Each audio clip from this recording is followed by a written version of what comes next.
Здравствуйте, меня зовут Федотов Вячеслав. Я учусь в 7 В-классе школы номер 12 города Мирного. Моя работа называется «Роль моей семьи в истории родной республики».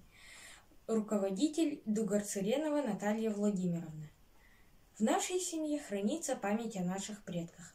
Это старые фотографии, письма, награды и книги. Мы восстановили родословную, которая берет свое начало в XIX веке. В ходе выполнения своей работы мы использовали такие методы, как запись бесед с родственниками, сбор биографических данных, знакомство с литературой по составлению генеалогического древа. Актуальность. Изучая историю своей семьи, можно изучить историю своей родины. Цель. Установить роль моих предков в развитии истории нашей республики. Из разговоров с родственниками я узнал, что у меня на роду были государственные деятели. В XIX веке мои предки по маминой линии жили в Нюрбинском Улусе. В те времена в Якутии большинство жителей были безграмотными, в основном занимались сельским хозяйством, держали коров, также занимались охотой и рыболовством. Моя прабабушка, Евдокимова Варвара Иннокентьевна, была племянницей известного мецената Якутии Степана Прокопьевича Алексеева, Бохут, выдающегося общественного деятеля конца XIX – начала XX веков. Он внес огромный вклад в развитие образования, торговли, медицины, связи, строительстве дорог, церкви. Как единственный грамотный человек, он был избран письмоводителем, работал мировым судьей, затем главой Мархинского улуса, который он сам образовал. Он был награжден 7 медалями Российской империи, за благотворительную деятельность был удостоен золотыми часами от императора Николая II. Моя прабабушка, Алексеева Татьяна Константиновна, является героем рассказов «Таня» и «Татыяс», которые написал якутский писатель Никифор Кирикович Седалищев, Джиогяна Стыроб. Эти произведения вошли в учебник по родной литературе. Во время войны была призвана в школу фабрично-заводского обучения, занималась заготовкой леса и изготавливала деревянные бочки, в которых солили рыбу и отправляли на фронт. Как и любую семью, война не обошла стороной мою семью. 4 моих прадеда воевали в Великой Отечественной войне, были награждены многими медалями. В интернет-портале мы нашли материалы об их подвигах и наградах.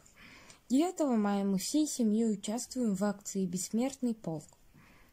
Один крупный алмаз назван в честь Юрия Николаевича Прокопьева. Это мой предок по маминой линии. Руководил Якутией с 1982 года по 1991 год. Кандидат филологических наук. Он внес выдающийся вклад в социально-экономическое развитие Якутии. Под его руководством быстрыми темпами развивались алмазная, угольная отрасли. Закладывались основы газовой и нефтяной промышленности. По его инициативе были созданы горно-обогатительный комбинат на алмазной трубке «Юбилейная» в поселке Айхал, депутатский оловорудный комбинат, начато строительство железной дороги 3-й очереди Вилюйской ГЭС. В заключение приведу несколько интересных фактов. Моя фамилия Федотов произошла от имени моего прапрадедушки Федота. Моя родословная охватывает 3 века и 5 поколений. В XIX веке и в первой половине XX века, как и большинство местного населения, мои предки в основном были неграмотными или имели несколько классов образования.